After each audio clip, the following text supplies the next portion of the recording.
happening, guys? Welcome to the Rebel Workshop. Today's video is a project that I've had for ages. Now, I originally bought this kit about 8 years ago, if not more, and I've decided I'm finally getting round to it. So let's do this!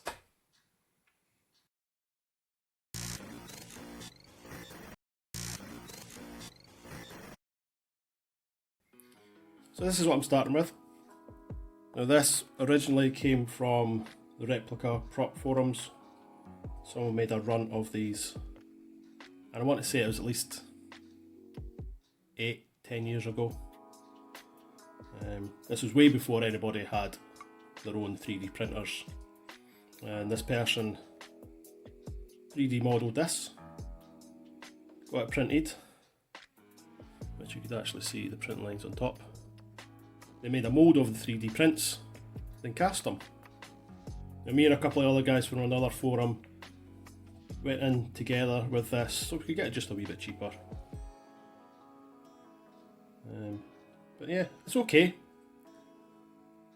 It was supposed to be cold cast, so it does have a bit of shine to it, so it has some aluminium powder put in the mould before the resin's put in. You can see it has got a bit of shine to it, but it's not the greatest. Does need a bit of work done to it.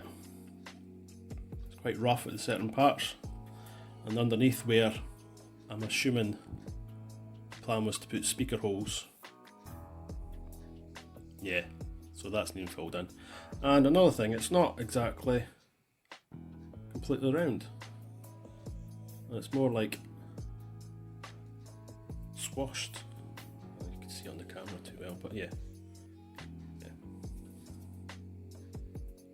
So we've got a couple of wee bits to fix up on this, including removing these fake LED bezels, and I'm going to replace them with real ones, with real LEDs. I've also got a wee soundboard as well. This was done by Replica Labs. I think he did this especially for us, but now he sells them. I don't know if he still sells them, but I'm going to have to download some of the information for this because I don't have it anymore. So it's got a switch as well. The top LED that goes on this bit. Then the actual pull back switch. And as you can see, it's quite rough. This bit does come off.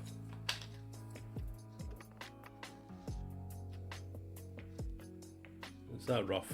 Can't actually see it that well. Yeah, so this is needing a wee bit of filler put onto it. Sanded smooth. Yeah. Now, I was never happy with this wee guy, this wee bit, especially with these bubble holes. They'd be a pain to fill in and sand and reshape. So what I'm doing is replacing this with an actual Panther model kit tank track, which was used for the original prop. Not this specific model, but yeah, so we'll just cut this out and it will get stuck on there. And that will look a lot better, I think. Yeah, but first there's a few things I need to do with this. As I said, I'm going to touch up, fill in all these holes, sand it as smooth as I can, take these off, make sure the switch actually goes back and forward smooth enough, because at the moment it doesn't. But I won't bore you with all that. I'll do that off camera, then I'll come back once that's all done. So that's the first couple of wee bits done. I've got the red LED fitted in top, and it's underneath where the slider would go across. So I just had to drill it out just so it fitted in properly. I've got the wee LEDs bezels in place as well. Again, I had to literally cut the wee fake bezels off, sand it down, and file it down. Then I just drilled the holes for it. So it goes together with these. They go in and twist and catch, but because the LEDs are now in the place where it would go, I have to sand that down. Yeah, so next I will just start filling and sorting all these holes out. Especially these ones.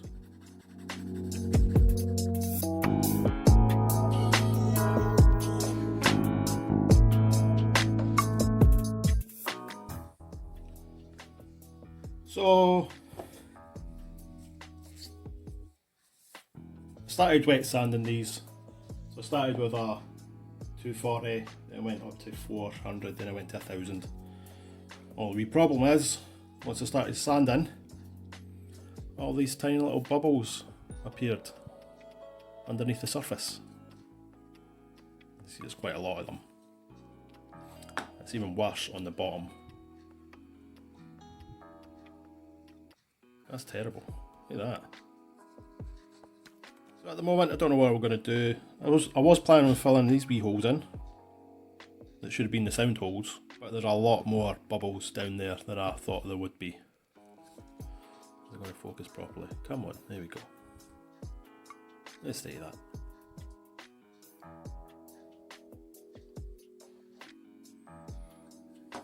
So my plan was to make it as smooth as possible. Spray it with some primer. Spray it with a gloss black. Then give it a coat of silver on top of that. Try and get a chrome metal finish to it.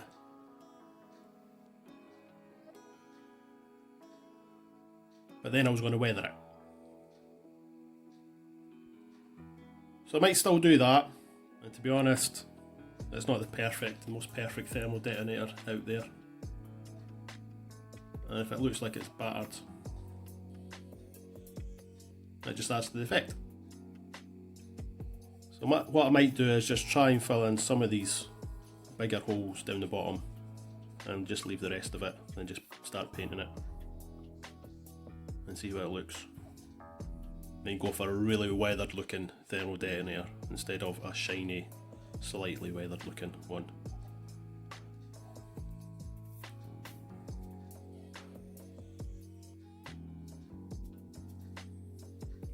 So while I'm giving this a chance to set up, I'm going to cut out this guy.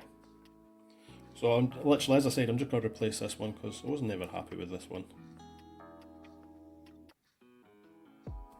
I'm glad I never tried to sand this down because I probably came across the same problem that I came across with the actual body. So I'm using this Panther tank model track instead.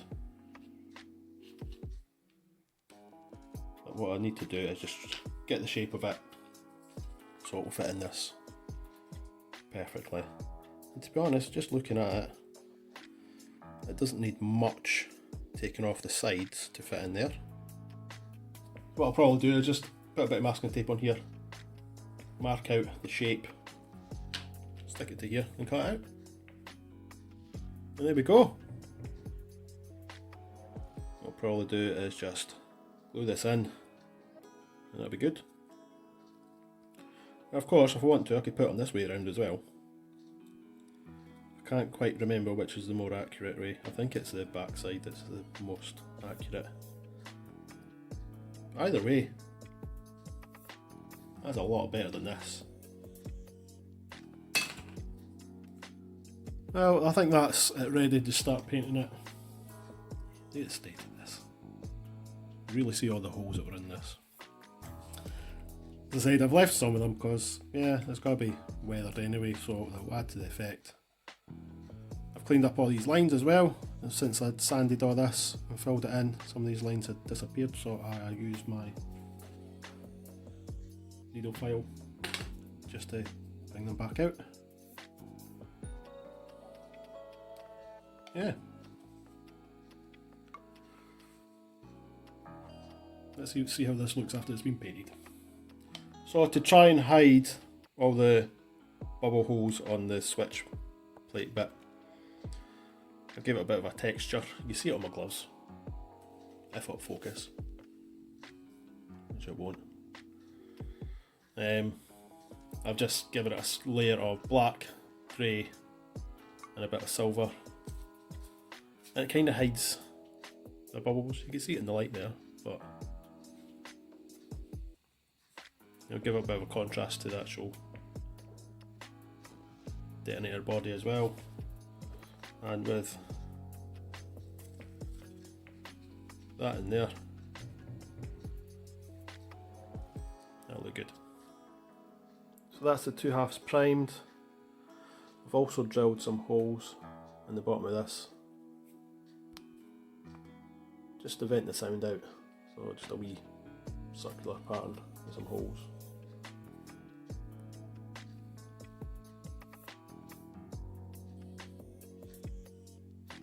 Yeah, you can still see some of the pinhole bubbles, but I think that's going to add to the effect.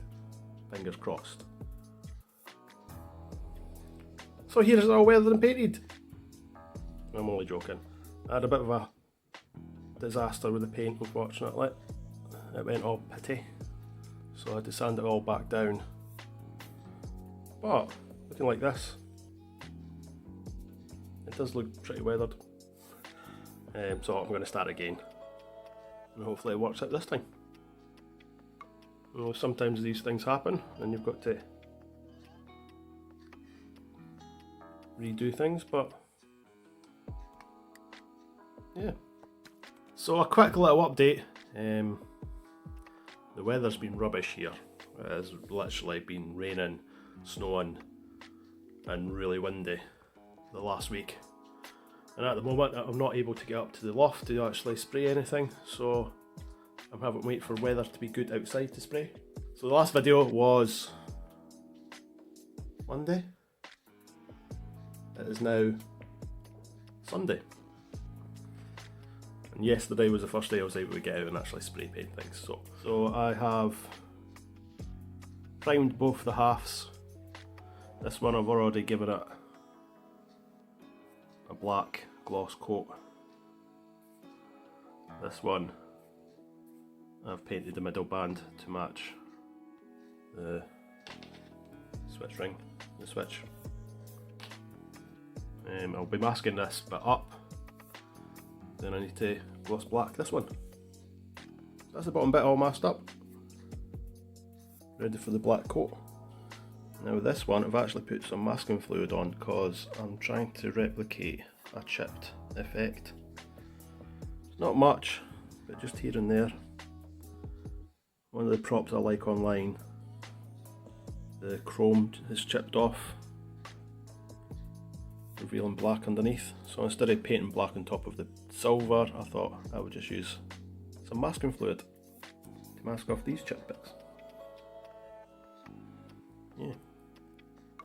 So once this is dry, I'll spray it with some silver. But first, this one's getting some black. Okay, that's the first one sprayed silver. Of course it's not the greatest silver, it's not that shiny, but I am going to weather it. And you can see those potholes that are in the bubble holes that are in the casting anyway. So this one's just waiting for the masking fluid to dry properly, and I'll spray this one as well. Right, let's see how this goes.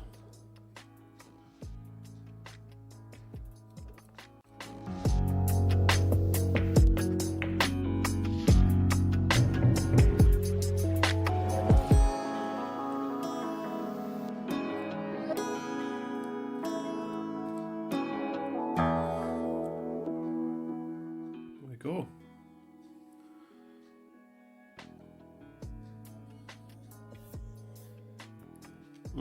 Just a wee bit.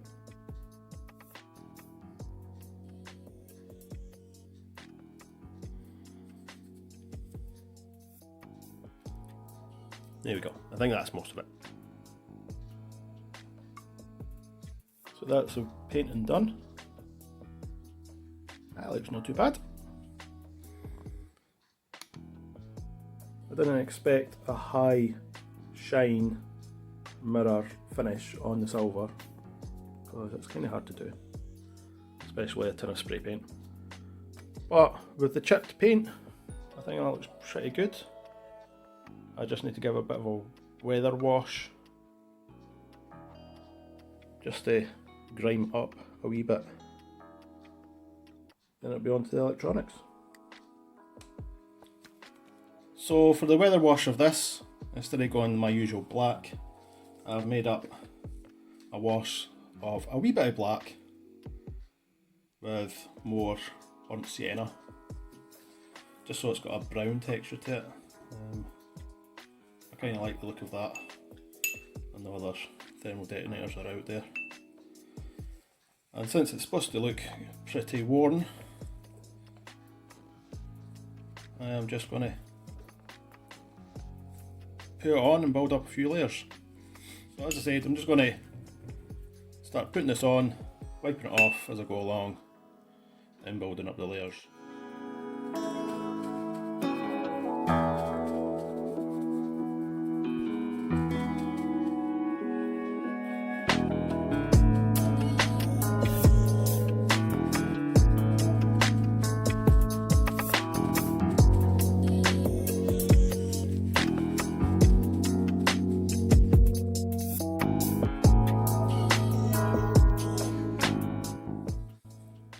Splotches here and there, then just randomly, well, as random as I can be,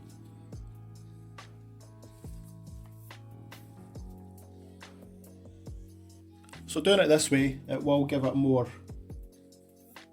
of a natural look. I think when the paint starts drying, it will start pooling, and there'll be more pigments down the bottom of the pools than there will be at the top, so it'll look like it's been sitting around for a wee while. But just got to have patience with this and just leave it to dry. If I start using a hairdryer, it will just start pushing the liquid around, and I don't want that. I want it to actually pool and look a wee bit more natural. Yeah, so I'll just leave it as it is and come back, and here it is all dry. I think it looks pretty good. It looks like it's been lying around somewhere for a while and gotten quite dirty and rusty. To be honest, if I had picked up a thermal detonator that looked like this, I probably wouldn't pick it up, because it's all bashed. You'd think that might have damaged it, but yeah, I'm really happy how this is turning out, finally. All the wee potholes add an extra depth to it. Yeah. So next, it's electronics.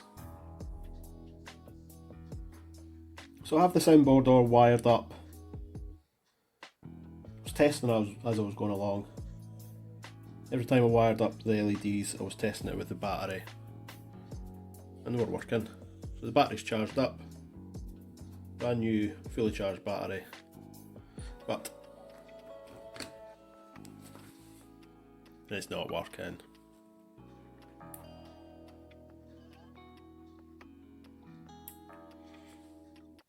So I'm not sure what's up with this. It might be the board has been damaged at some point. Can't see anything wrong with it. There's no jumpers between the solder pads. They all look great. So I might just have to leave it without a soundboard for now. So just to double check everything, I've wired up the LEDs and the switch and the battery just to make sure they're actually all working okay, in case it's any of them, and they all work fine. Just ignore the uncovered soldered bits. It is just a test. And here's what they look like inside.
So there you go, guys. Now this project has had its ups and downs from having to start again repainting this to turning out pretty good looking, I think. And the soundboard not working. It's a shame, but I could come back to it. But for now, I think this looks pretty good. And I'm pretty sure some hot crime lord would be pretty intimidated if this was pulled out in front of them. So there you go. Sometimes during projects things mess up and you've got to start again. Now I have to admit, when things like that happen, I'm the first to throw that out the window. I literally would have thrown it out the window normally. But I have learned to kind of stop thinking like that and not put too much pressure on myself. And it's okay to start again. So guys, I want to thank you for watching as always. Please remember to subscribe, like and hit that notification button. And I'll see you next time on the Rebel Workshop.